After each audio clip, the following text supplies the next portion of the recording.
जय जगन्नाथ। आज मु आपण मानक पई एक नुआ वीडियो नेकी आसीची। वर्तमान एही वीडियो देखि आपण माने आयुर्वेद औषध चेरमूली औषध आपण माने तैयारी करि परिबे। आउ से औषध को आपण माने रोगी को भलो करि परिबे।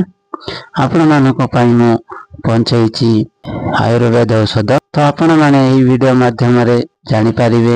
एही वीडियो टी को आपण माने फास्ट रु लास्ट पर्यंत देखिबे। आउ मझिरे मझिरे जदि स्किप करिवे ताले आपण माने बुझी परिबेनी। मु जो अनुसार आपण मानकु कहबी से अनुसार आपण माने करिवे। आपण मानकु 100% भलो हबो। ठीक अछि। से आयुर्वेद औषध कोन मु आज आपनकु से विषय रे मु आपनकु कहबी। से अनुसार आपण तैयारी करिवे आ रोगी को खाइबा को देबे।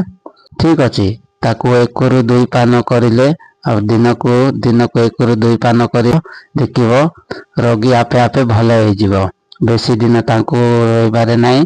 चेरिमूली औषध भाबरे आपण माने ठीक करि परिबे। ठीक अछि। मु से औषध आपण मानकु कहबी। से औषध भाबरे आपण माने सटीक भाबरे करिवे। काहे कि काम दबनी आपण माने ए वीडियो को फास्ट लास्ट पर्यंत देखंतु। हां हाओ आम चैनल को नवा आसीथिले आम चैनल को सब्सक्राइब करि देबे और आम वीडियो टी को लाइक कर देबे। ठीक अछि। चलंतु मु आपण मानक पई एक नवा वीडियो टे आनिछि। ताको आमे लंबा न करि कि आमे शॉर्टकट रे आपण मानक बुझेई देबो। आपण माने देखिबे हाउ एन्जॉय करिवे। ठीक अछि। चलंतु वीडियो टी को देरी न करि कि स्टार्ट करिवा। आज सेही रोग होची नाळ झाड़ा।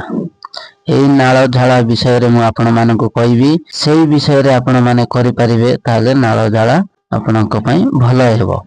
ठीक अछि। तार लक्षणटा मु आपण मानक कहि दउची। नाळ झाड़ार लक्षणटा आपण माने ध्यान सहित सुनंतु। पेट रे बहुत जंत्रणा हुए। बारंबार नाळ सह रक्त झाड़ा हुए एवं पेट रे जंत्रणा अनुभव होई थाए। बुझिल आपणकर पेट रे जंत्रणा हबो। बारंबार नाळ सह रक्त झाड़ा हबो। हाउ पेट रे बहुत जंत्रणा सहिबा को पड़िबो। सेति होची नाळ झाड़ा।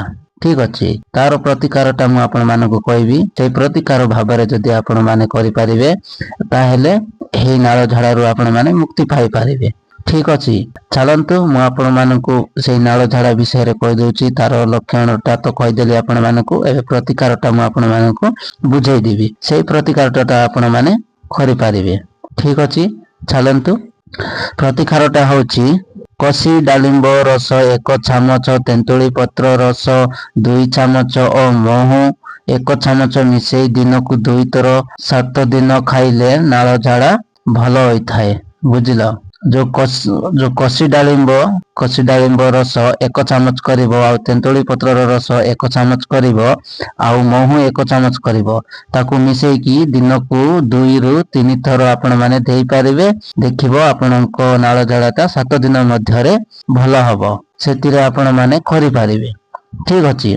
किंबा आंब पत्र रस औ बा जामु कोली मझी को गुंड करी पिहिले नाळ झाड़ा कमी जाए। ठीक अछि। मु आपण मानको कहली आंब पत्र रस हो किंबा जामु कोली मझी को गुंड करिवो तापरे ताकू पानी रे टिके गोळी की ताकू पीहिबा को दबो। देखिबो 1 रु 2 बेला ताकू पीबा को दबो आपे आपे कमी जिवो। ठीक अछि। जो पसारुणी एवं पसारुणी पत्र रसर हळप महू मिसेई खाइले समस्त प्रकार झाड़ा भलो होई थाए। ठीक अछि। तो प्रसारुणी पत्र आपण मन तो जानिचंती। से पत्र रस करिवे आ अल्प टिके महू मिसेइबे। हाउ जहाकू जो रोगी को ताकू खाइबा को दबो। दियळी खाइबा को दबो। देखिबो तार नाळ झाड़ाटा भलो होई जिवो। तो पिजुड़ी गछर हळा अगी पत्र सह खंडे अदा मिसेई बाटी खाइबा द्वारा मध्य नाळ झाड़ा भलो होई थाए। ठीक अछि। देखंतु पिजुड़ी गछर हळ अगी पत्र सह ताकू खंडे अदा मिसेइबो तापरे बाटी खाइबा को दबो। खाइबा को देले तार नाळ झाड़ाटा भलो होई जाए। तो मु आपण मानकु कहली से अनुसार जदि आपण माने सटीक भाबे करिवे ताले देखिबो आपण मानकर नाळ झाड़ाटा भलो होई जिवो।